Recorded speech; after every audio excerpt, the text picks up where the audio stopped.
Este é a verdade, vos libertará. Número 3, povo hebreu. Porque sempre que analisarmos algo relacionado ao cristianismo ou à fé que a grande maioria da humanidade professa, tem a ver sim com o povo hebreu, judeu e israelense, que trata-se do mesmo povo. Sempre eu cito, quando a oportunidade me aprovém, a estranheza de minha parte, isso é algo muito pessoal meu, de que como um povo, como um local o qual nunca teve paz entre si, que sempre foi marcado por guerras, por contendas, por atrocidades, como que este povo rotulou e formulou a base da fé de quase toda uma humanidade, algo de muito errado, de muito diabólico, encontra-se nesse édito. Era para ir lá, não haver conflitos, você ter doenças, ir lá ser curado, você ter uma cartilha exemplar que unificasse de verdade toda uma humanidade e a tornasse sim um só rebanho e um só pastor. Mas isto não ocorre, infelizmente. Mas como eu estava falando no vídeo anterior, nem sempre este povo viveu nesse local, nas adjacências, ou os povos que fazem parte da derivação dos hebreus do passado que se espalharam. Este povo tem suas origens bem remotas. Lá no tempo da Suméria, Mesopotâmia, que era chamado Caldeia, do povo acadiano, seriam povos que viveram em épocas passadas e que há muito tempo se foram.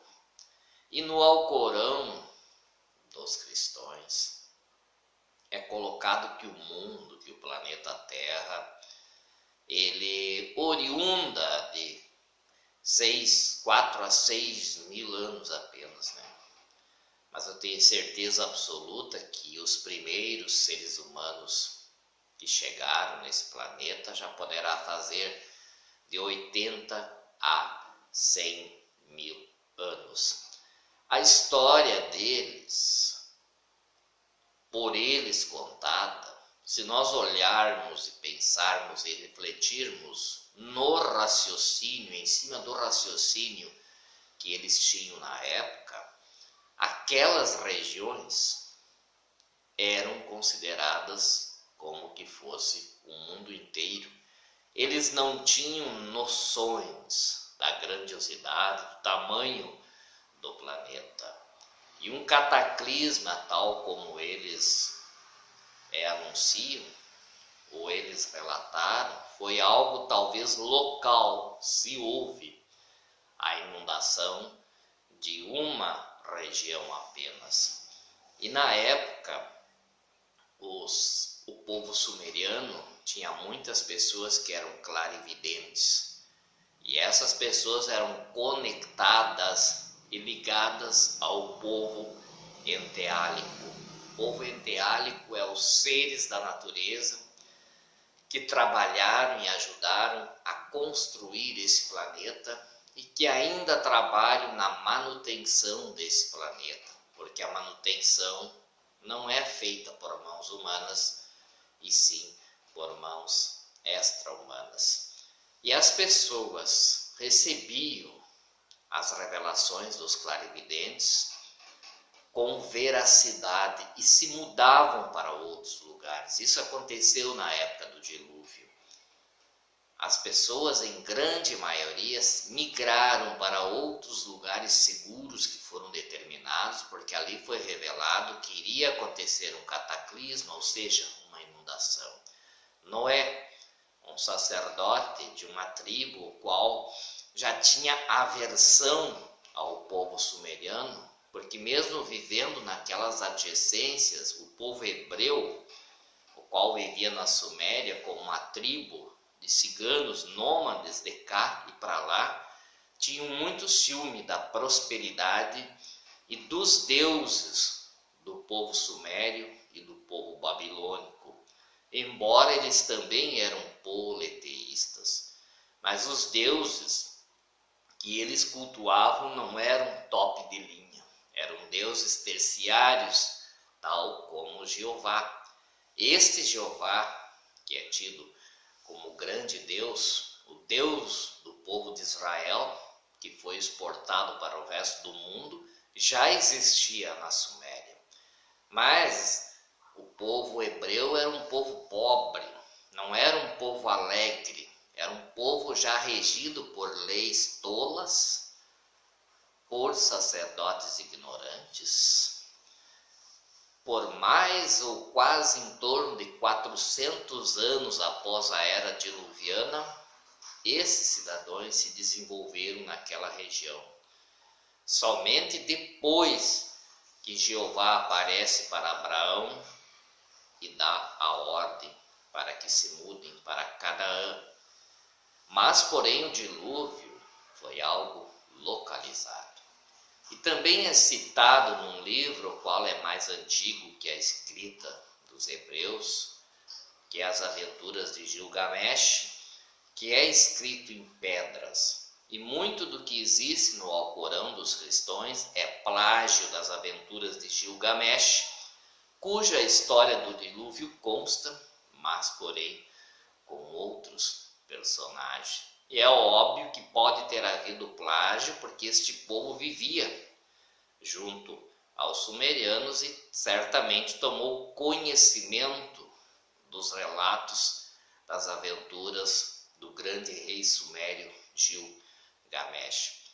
Noé não quis se mudar por conta de conflitos religiosos tolos, não quis migrar. E aí, quando ele sentiu que realmente aquilo ia acontecer, ele resolveu de construir um barco para ele e a sua família e para os seus animais domésticos. É pura falácia, é algo lamentável de que todos os animais do mundo pudessem caber em um barquinho construído naquela época sem tecnologia alguma. São milhões de espécies de animais, inclusive animais pesados, como elefantes, rinocerontes, hipopótamos e tantos outros animais, que torna-se impossível, né?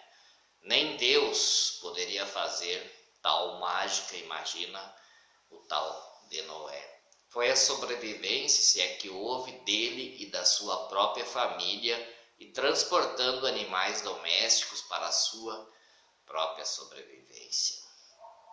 Aí a arca encalha no Monte Ararat, o qual é um monte alto, se não me falha a memória, na Turquia, e os alpinistas se queixam que é muito difícil a escalada ou descer esse monte. Mas um velho de 600 anos e a sua esposa e uma tartaruga e também um casal de pulga desceram o Monte Ararat. Então, não tem problema nenhum o resto, né? Então, são falácias que foram inventadas e as pessoas, infelizmente, até hoje, acreditam como que fosse a palavra de Deus a mais pura verdade.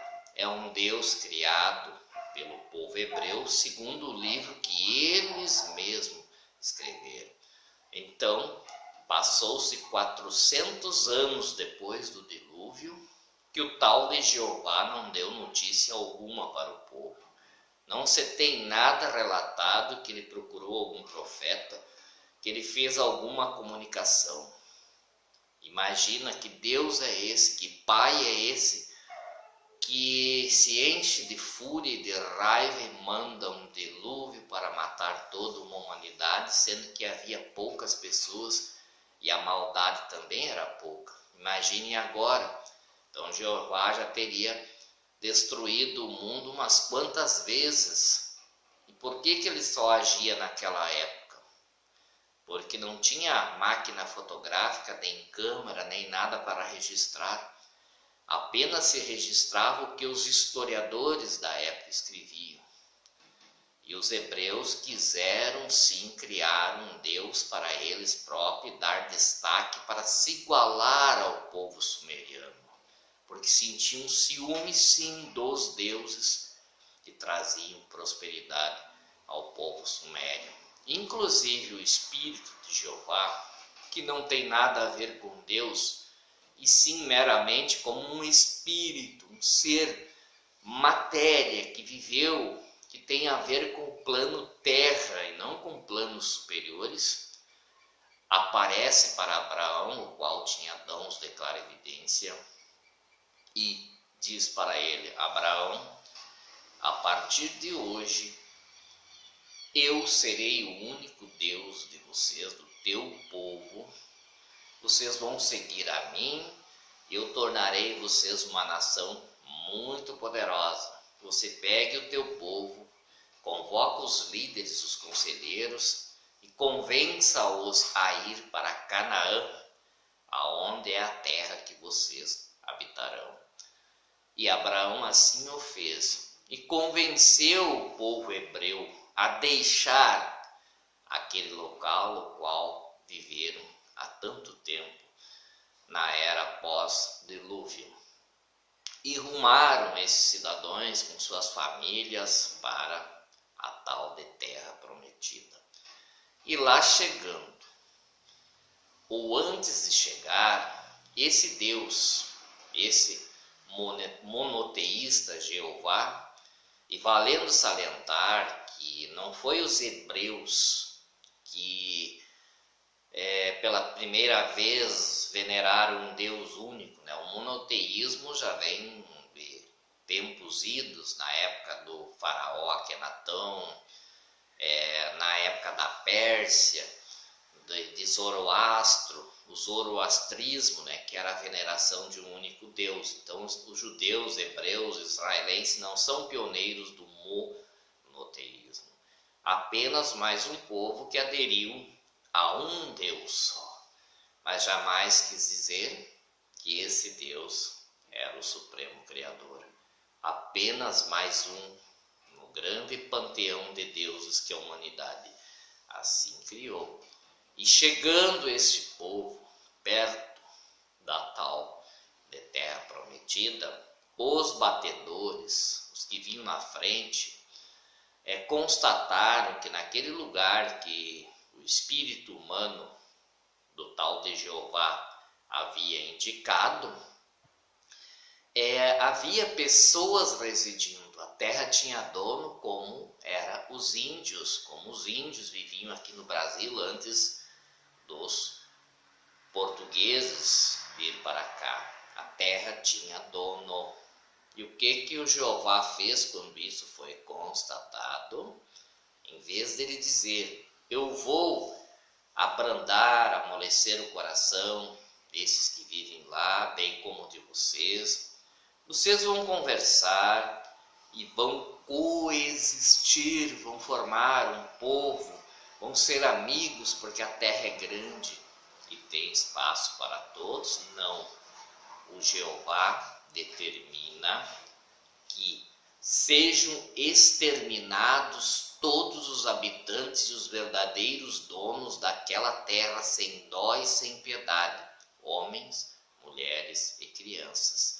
Quem ler isto e tiver um pouco de neurônios, já vai ver que trata-se de uma grande inverdade, que Deus, que o Criador de bilhões de galáxias, jamais faria uma injustiça dessa, matar velhos, mulheres e crianças para acomodar o povo hebreu.